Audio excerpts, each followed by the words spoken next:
Hey there, it's Will Vaughan, and welcome to episode 3 of the Career Mastery Conversations podcast. And today we're going to be talking about productivity. So everyone's obsessed with how do we get more stuff done in a day? How do we use our time more effectively? And it's a really interesting topic.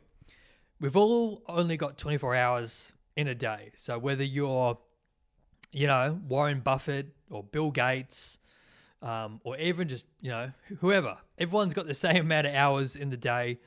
And so it's really interesting to think about how we use those hours to have the best input, not just for our work and for our careers, but for our whole lives.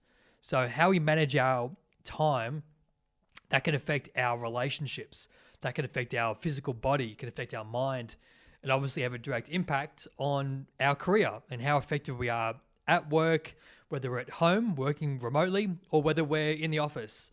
So I want to start off by saying controversial opinion, but I think there's so much talk in like the success and like the self-help community about morning routines. Everyone wants to know what like some giantly successful person's morning routine is.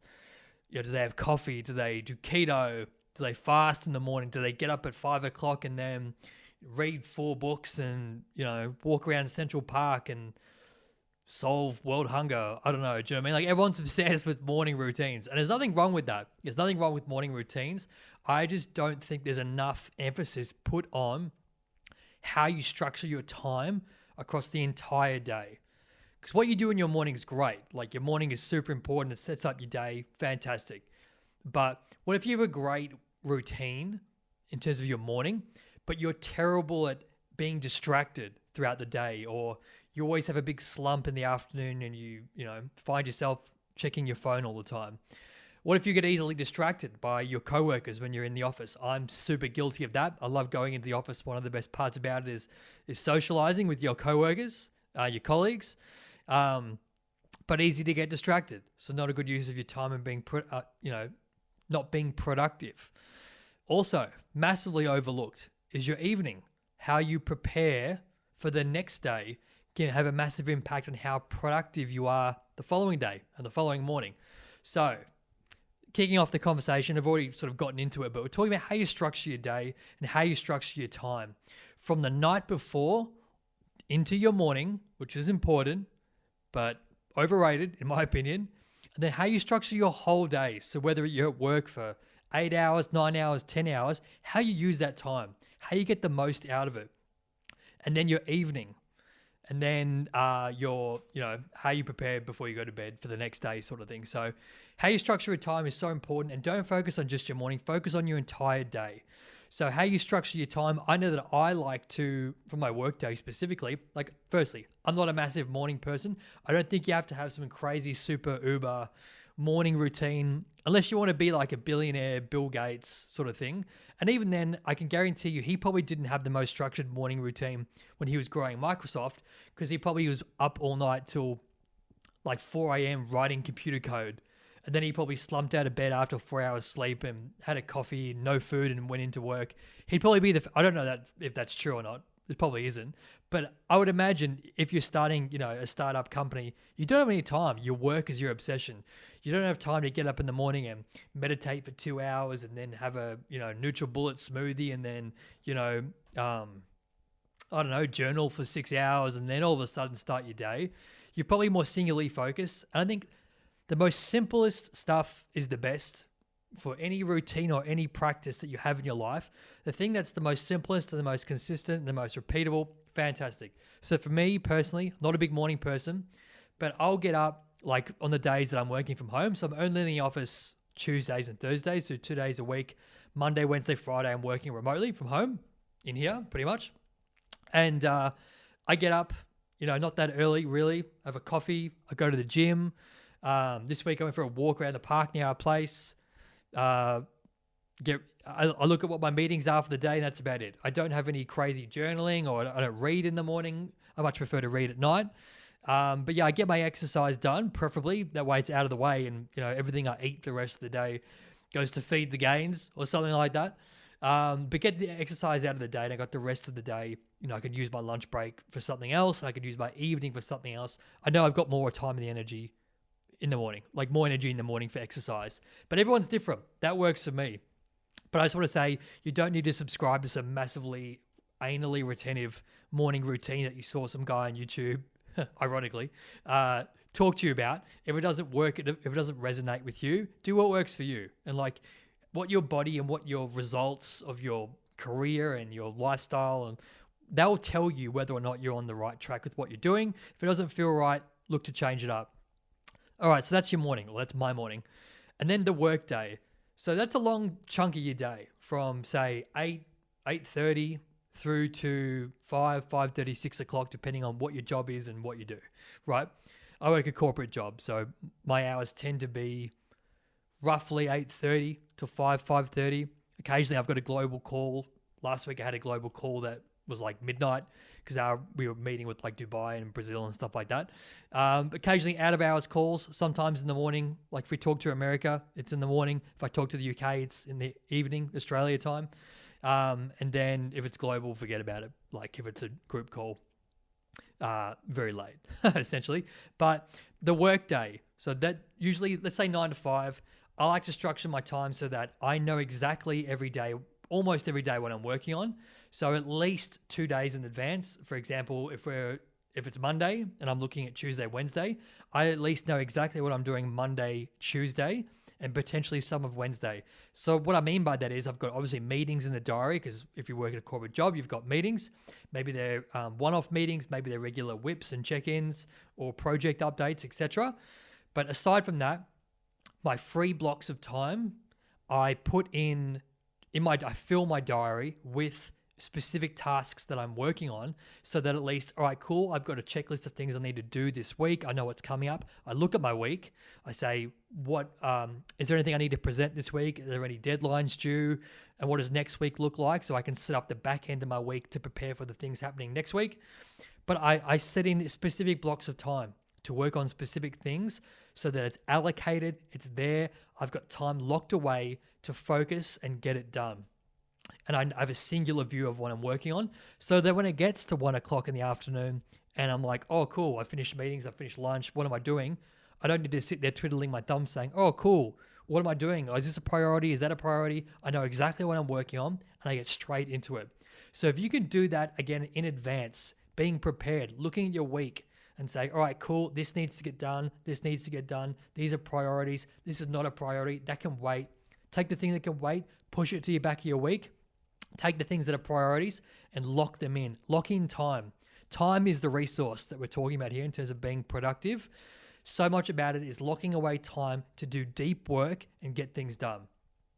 So that's another thing around being productive as a definition, I guess. So being productive, I don't think, is not being busy, right?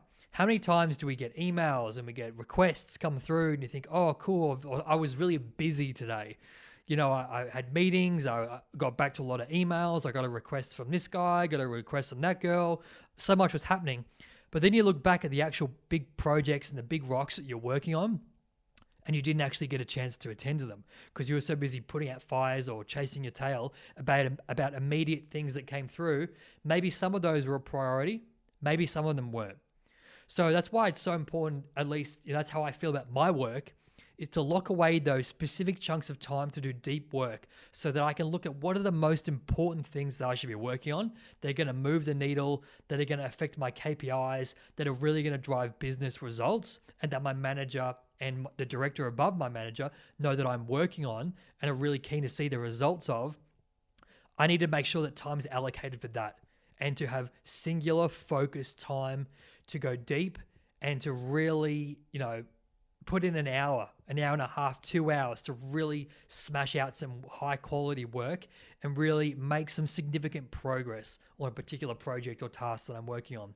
Because it's too easy to look back at a week or catch up with your manager and have a whip at the end of the week and say, hey, what did you work on this week? And you kind of scratch your head and you're, oh God, everything. But in your mind, you're like everything and yet nothing. Because you were chasing fires, you were doing lots of little things that could have waited, or that needed to be done, but they got in the way of the most important thing. So that's why I find if you've got time locked away in your diary to work on the big stuff, then people can't put meetings necessarily over the top of those because it looks like your diary is taken up. Look, if you need to have a meeting, you can have a meeting and you can talk about finding time if it's urgent. But otherwise, people should see those big chunks of time locked away in your diary and they should respect that. And that also comes to how you manage your priorities and your expectations with other stakeholders, right? So it's not just about how you are sitting at your desk and working and actually doing work and getting things done, but again, making sure that you're being productive in the right way. So when someone comes to you and they say, hey, I need your help with this, it's not that urgent. It's not that important. Well, it's important, but like you're working on more pressing matters or tasks, whatever it is, or projects, you need to be able to go to that person and either say, hey, look, I've got a conflict with another piece of work that I'm working through that is more urgent or it is crazy urgent and I need to get this done, and just set the expectation and say, either I can't get to it in the time frame that you need me to get to it, but I know someone who could help possibly, or say, I'm happy to help, but I can't get to it right away because I got something urgent and really important that I'm working on. And if they're a good person and a respectful coworker, they should totally come to the party with you and say, hey, thank you for being honest. Thank you for being transparent. I really appreciate that. I'll either go speak to that other person that you recommended, or I will come back to you next week, or that time frame that you communicated that you could get it done actually works for me. So how you structure your day, so important. Making sure you lock away time to do deep work, but also setting expectations of other people and not being a slave to your inbox. It's too easy just to sit and hit refresh on your inbox because the emails are going to keep coming. The meetings are going to keep coming.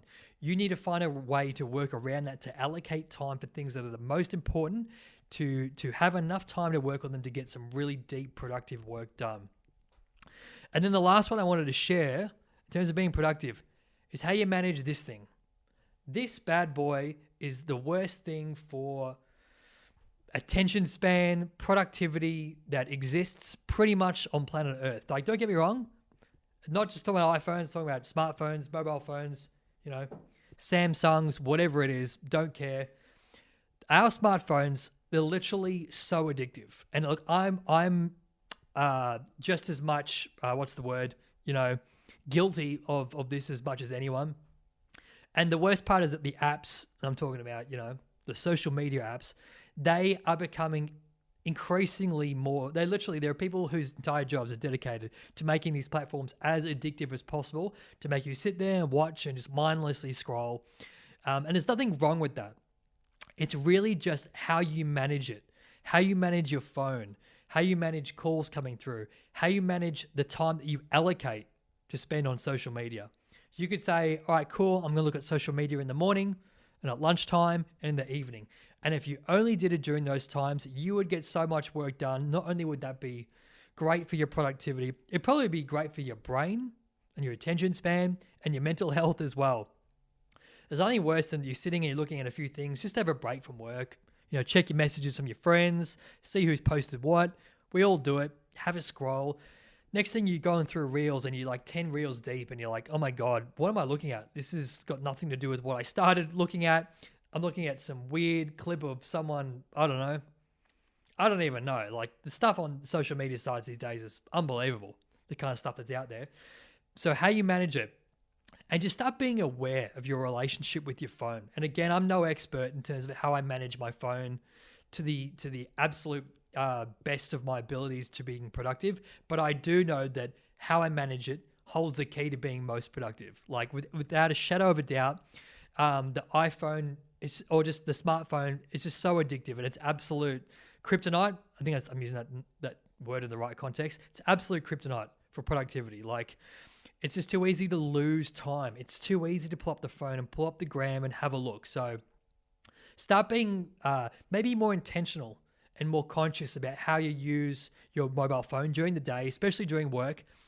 And again, find a way to use your phone, not have it use you, which is a bit of a cliche to flip it around, but I think it's absolutely true. So I've tried to flip it in terms of starting this social media channel and sharing career tips and career advice, where I try to use it more intentionally for like research purposes, to look at what kind of content do people engage with, some different content formats. So my use of social media is almost becoming a sort of a business research as much as it is just for fun and enjoyment and a bit of mindless entertainment when I take a break from work. So, but that's just another way of looking at it in terms of, using the phone or have it use you completely. But again, I don't have all the answers on this, but I do know that it's super important.